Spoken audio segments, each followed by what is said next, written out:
Assalamualaikum warahmatullahi wabarakatuh. Halo sahabat Rumah Tauhid Sarindo. Jadi kali ini kita akan belajar ke makam Sunan Gunung Jati. Ada tahu nggak nih Sunan Gunung Jati itu siapa? Sunan Gunung Jati adalah salah satu wali songo yang berdakwah di daerah Cirebon loh. Mau tahu gimana perjalanan kita selanjutnya? Ikutin terus ya. Mengunjungi makam seorang wali itu dibolehkan atau bahkan dianjurkan untuk mengenang semangat menuntut ilmunya atau perjuangan dakwahnya. Yang tidak dibolehkan adalah mengunjungi makam dengan tujuan mencari berkah pada makam atau meminta wasilah pada si mayit. Kalau ingin berziarah, memakai pakaian yang sopan dan melepas alas kaki ya. Nah, sebelum mengunjungi makam Sunan Gunung Jati, kita bahas biografinya dulu yuk. Sunan Gunung Jati adalah putra dari Syarif Abdullah Qumdatuddin yang merupakan keturunan Rasulullah Shallallahu Alaihi Wasallam, dan ibunya bernama Nyai Rara Santang yang merupakan keturunan dari keraton Pajajaran. Sunan Gunung Jati lahir di Kairo, Mesir pada tahun 1448 Masehi. Nama asli Sunan Gunung Jati adalah Syarif Hidayatullah. Beliau juga dipanggil Sayyid Kamil. Sejak kecil, Sunan Gunung Jati sangat tekun menuntut ilmu agama. Beliau pernah menuntut ilmu di Mekah, Mesir, lalu mengamalkan ilmunya di Indonesia.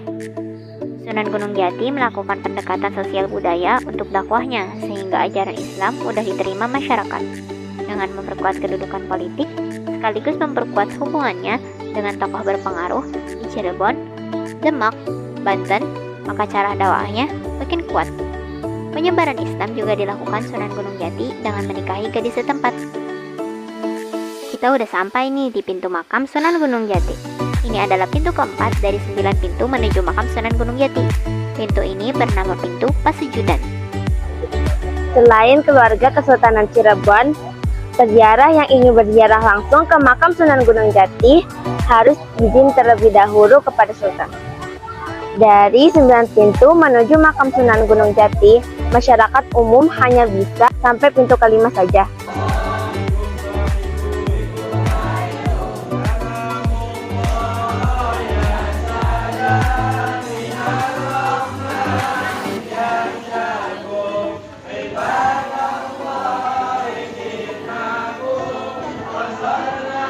Ini adalah kebiasaan dari warga sekitar atau peziarah umum, berdoa bersama-sama dan meminta doa kepada si mayit. Di dekat makam Sunan Gunung Jati terdapat Balai Pelayaman. Balai Pelayaman adalah tempat menyolatkan jenazah. Konon katanya, bila tertidur di sana sesampainya di rumah akan meninggal. Walaupun terdengar gak masuk akal, sebaiknya dihindari ya guys, untuk menghormati kepercayaan warga sekitar. Kita akan melanjutkan perjalanan ke dapur umum. Di sana ada silsilah lengkap dari Sunan Gunung Jati loh. Kita juga akan mengintip proses pembuatan salah satu makanan khas Cirebon. Apa itu?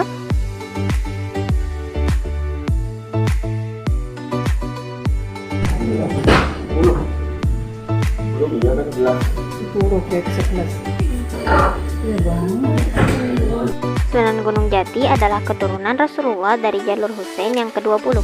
Semasa berdakwah di Cirebon, Sunan Gunung Jati menikah dengan Nyai Mas Pakongwati, putri dari Pangeran Cakrabuana, yang merupakan Sultan Cirebon saat itu. Ini adalah intip makanan khas Cirebon.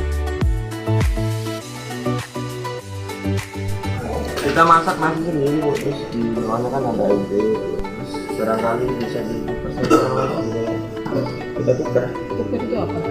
Ya tukar sama cemilan di warung, barangkali ada yang mau. Oh, jadi ngambil di sini, terus Kita bawa ke warung, kita tukar sama cemilan kalau boleh. Oh, emang mahal ini? Nggak terlalu mahal. Kalau yang mahal mah angkat dulu. Sendiri.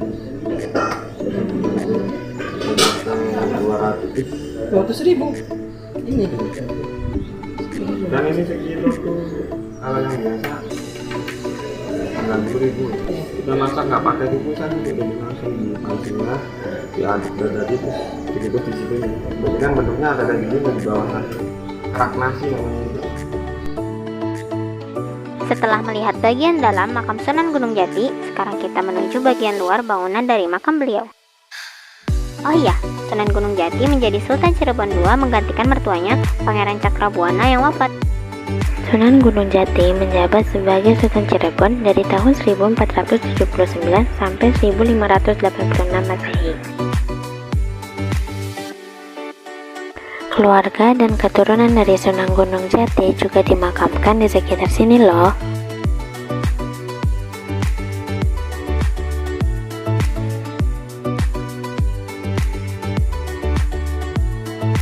Sanak saudara dan keturunan Sunan Gunung Jati yang masih hidup rutin berziarah ke sini setahun sekali. Sehabis mulut Jumadil Awal. Area pemakaman ini buka 24 jam sehingga memberi kesempatan ziarah untuk peziarah jauh yang datang berkunjung. Sunan Gunung Jati wafat pada 19 September 1568 Masehi di usia 120 tahun. Setelah wafat, beliau dimakamkan di Bukit Gunung Jati, Cirebon. Tepatnya di Jalan Alun-Alun Ciledug nomor 53 Astana, Kecamatan Gunung Jati, Kabupaten Cirebon, Jawa Barat. Di dekat makam Sunan Gunung Jati terdapat pusar bumi Gunung Sembung. Tak jauh dari sini ada juga pusar bumi Gunung Jati. Makam Sunan Gunung Jati ada di dalam bangunan ini.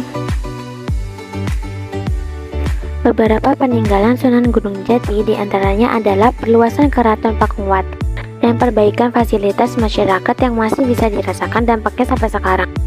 Sunan Gunung Jati juga membangun Masjid Sang Cipta Rasa yang berarti kepercayaan dan rasa.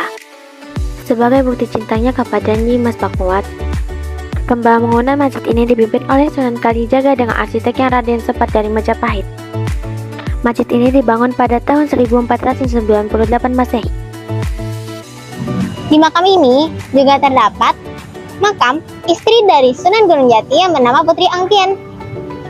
Ia adalah putri dari kerajaan Cina yang berasal dari keturunan dinasti Ming. Setelah masuk Islam, namanya diubah menjadi Ratu Rara Sumeding. Makam Sunan Gunung Jati juga ramai oleh orang Tionghoa yang juga berziarah ke makam istri kedua Sunan Gunung Jati. Putri Ontieng Nio yang merupakan keturunan dinasti Ming kerajaan Cina juga dikuburkan di area pemakaman tersebut. Di area pemakaman ini banyak pajangan piring-piringan Cina yang dibawa Putri Ontieng ke Indonesia. Di sekitar makam Putri Ontieng banyak dupa untuk orang Tionghoa yang berziarah.